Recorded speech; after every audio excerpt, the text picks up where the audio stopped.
매년 3월이면 등장하는 단골 뉴스가 있죠. 바로 봄꽃이 피는 시기가 빨라졌다는 소식인데요. 봄꽃 축제의 개막 시기도 덩달아 앞당겨지고 있습니다. 그런데 최근 부산에서는 개막 시기가 앞당겨진 것도 아닌 아예 축제가 중단된 경우가 있는데요. 저희 보고서가 그 현장에 직접 가봤습니다. 네, 봄에는 다양한 봄꽃이 개화를 합니다. 대표적으로 매화, 개나리, 벚꽃이 있는데요. 이곳 부산에는 약 16만 평에 이르는 전국 최대 규모의 유채꽃밭이 있습니다. 바로 여기 대저 생태공원입니다. 네, 이곳에서 부산 낙동강 유채꽃 축제가 열리는데요. 약 10만 명 이상의 산책객들이 모일 정도로 인기가 많습니다.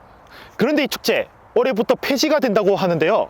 바로 이 유채꽃에 문제가 생겼기 때문입니다. 유채는 보통 월동을 하는 2년생 초본 식물이기 때문에 우리나라에서는 주로 제주도와 남부 지역에서 가을 동안에 많이 파종을 하게 됩니다. 그런데 파종 후 싹이 터서 어느 정도 자란 후에 그 상태로 겨울을 나게 되고 이듬해 봄인 3월이나 4월 정도에 주로 꽃을 피우게 되는데 지구온난화로 인해서 겨울철 이상 고온 현상이 발생되게 되면서 유채의 싹이 평년보다 빨리 트게 되고 또 이상 고온에 의해서 유식물들의 웃자람 현상이 주로 발생되게 되는데 겨울철 한파에 오히려 취약하게 되기 때문에 생력 부진이라든지 고사 현상이 발생할 수밖에 없습니다. 실제로 지구온난화가 겨울철 이상고온 현상을 일으키는 등 생태계에 많은 영향을 주고 있는데요. 봄꽃 개화 시기를 보면 그 심각성이 더욱 체감이 되죠. 대표적인 예로 국내 최대 벚꽃 행사인 진해군항제가 있는데요. 60년 전인 1963년부터 지금까지 개막 시기가 약 2주나 앞당겨졌습니다. 지난 100년 동안 우리나라의 봄꽃 개화일은 매년 빨라지고 있는 것으로 조사되고 있는데요. 식물들의 개화 시기가 빨라지는 데는 여러 가지 요인들이 있을 수 있겠지만 그래도 봄철에 높은 기온이 다른 요인들보다 최소한 2배 이상 개화 시기 변화에 기여하는 것으로 그렇게 조사되었습니다. 봄이 시작되는 3월의 평균 기온 또한 매년 역대 최고치를 경신하고 있을 정도로 많이 상승하는 그런 상황입니다.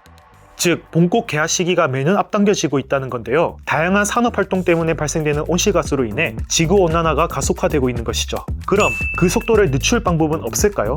결국 온실가스 배출을 줄이기 위해서는 화석 연료의 사용을 줄이는 것이 매우 중요한데 이 시민 개개인 분들께서는 대중교통을 이용하신다든지 또는 에너지 절약을 위해서 전기를 아껴 쓰신다든지 또는 재활용품 사용을 확대하신다든지 그리고 육류 소비를 줄이고 채식 식단을 늘리는 것도 개개인들이 실천할 수 있는 좋은 예들이라고 생각합니다. 지금까지 기후변화로 사라질 위기에 처한 봄꽃 축제와 대책까지 알아봤는데요. 유채꽃 축제가 다시 시민들의 품으로 돌아와 행복을 선사했으면 좋겠습니다. 함께 기후위기를 극복하는 게 어떨까요? 보기만 해도 비슷해 보이는 사진 속 두 가지의 꽃, 어느 꽃이 벚꽃인지 여러분은 구분이 가능하신가요?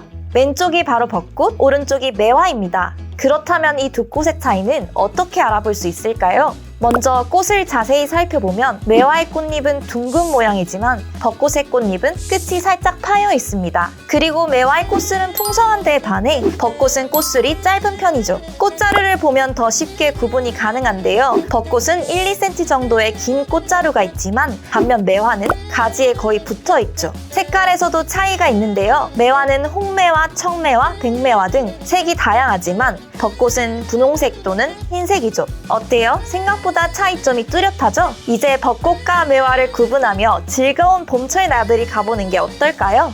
보고서였습니다.